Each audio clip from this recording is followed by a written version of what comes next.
All right, hello, students. Again, this is Mr. Metcalf. I apologize for um, not being there in person. I had a little accident on Saturday in the batting cage. Had to have some surgery for it. Can't drive, can't hardly see, but doing my best for you guys here. If you have questions, I will have my email. I can't stare at a screen too long, kills my eyes, and can't talk too long, and hurts my face. um, which stinks for a social studies teacher because I love to talk, obviously. So we're in Module 15, closing out this Unit 3 before we move on. Okay, this is about the late Middle Ages in Europe. Okay, so I'm just going to read this over. The feudalism of Japan was similar to that which was organized in Europe throughout the Middle Ages. Feudalism was both a social and economic system, which created a strongly hierarchical society bound together by mutual obligations. It replaced the Roman system of the rule of law, with the rule of each person's better in society. In other words, the person's better than them. Okay. What tempered the tyranny of the feudal system was the parallel system of governance embodied in the church. In Europe, the medieval church operated its own system of justice, more informed by the Roman models, albeit embedded in its own feudal structure. The almost continuous battle between church and state for absolute control in Europe left a no man's land in between, in which ancient freedoms were preserved and nourished, only to emerge in later centuries and rise to dominance in the modern era. So here's the questions you need to look at and answer. And I want you to think about these as you're going through the reading. Okay, please be thorough. Go through them. Not super difficult. If you look on the left side of your notes, you've got uh, little things that can help you click on the right module and so on and so forth. But please read through, um, and you'll get your stuff done well. So, first one, why is the Magna Carta so significant? Don't necessarily, I want you to answer why it was significant back then, but I also want you to think of how it was significant to the United States. Okay, for the second part of that question, if you need to go outside the ebook, that's fine. Okay. Um, the next question, while they did not have a choice, what did each group lose and gain by participating in feudalism?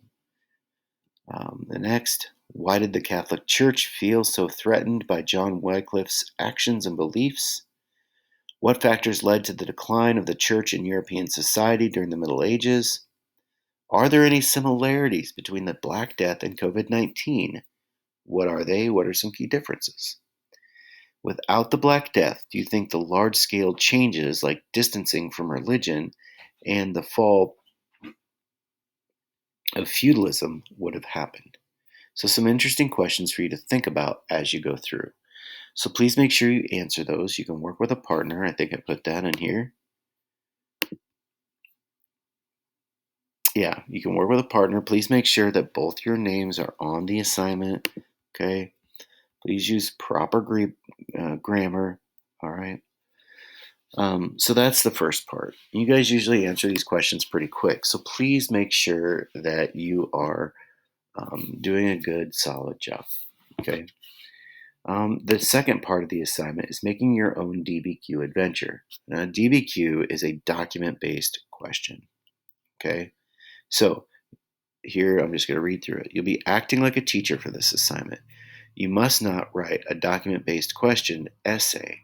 You must create a DBQ assignment. So please complete the following. Create a solid document based question related to the topic of feudalism or the bubonic plague. Think about an essay question you've been asked in the past.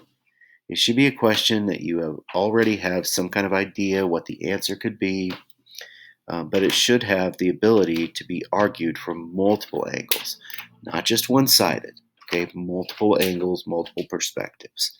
Okay, whether that be a scientist, a historian, it doesn't matter, but multiple angles. Okay, remember the question cannot be so narrow that all the documents answer the question. Okay, Create a set of sourcing guidelines. So, possible outside information, overall essay. Create an extensive list that can be used to answer the question. Okay, so you should have a few documents that they read, and they don't have to be super long documents. Okay, look up document-based questions online and look at the different examples that they give you for documents that they use. Right? Sometimes they're just short excerpts that you read. This should be independent of the documents. Include 7 documents, which should be primary source documents. And remember, a primary source is something from that time period, right? Not something that someone wrote an opinion on about something that happened in the past, right? An example of a primary source would be a journal, okay? Document information. Intended audience, purpose, historical context, point of view. Document inferences and analysis, and then possible outside information per document, using at least 3 pieces of information per document, including people, events, laws. Okay. What is a document-based question? In American Advanced Placement exams, a document-based question, also known as a data-based question, is an essay or series of short answer questions that is constructed by students using one's own knowledge combined with the source or with the support from several provided sources. Okay, so this part's important too. You must provide sources that are .org, .edu, .gov. Use only Google Scholar as your search engine to provide good sources for your assignment. Provide an APA formatted works cited for your sources. Okay, now let me just give you an example here. Maybe.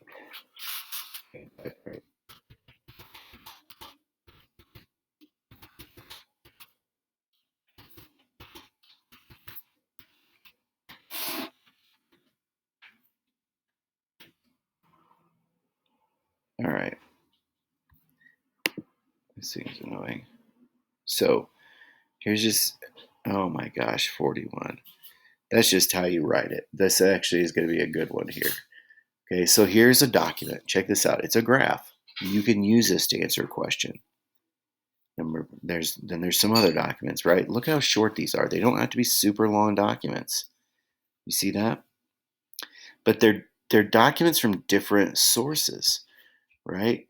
Jerry Falwell, letter to Nelson Rockefeller, the Republican Party platform, Milton Friedman, Barry Goldwater, okay?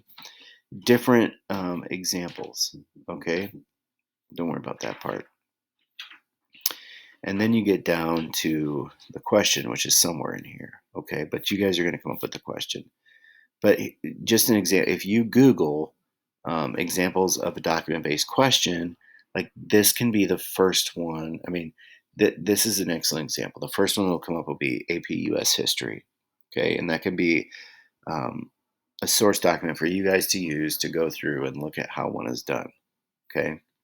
I want good ones. Do your best. Now, it's the first time you guys have probably done this, but I think you guys can do a great job, okay? You can work in pairs, no more than pairs, okay? All right. So please let me know if you have any questions. I'm going to go ahead and post this video and the assignment on Google Classroom. All right. Thank you.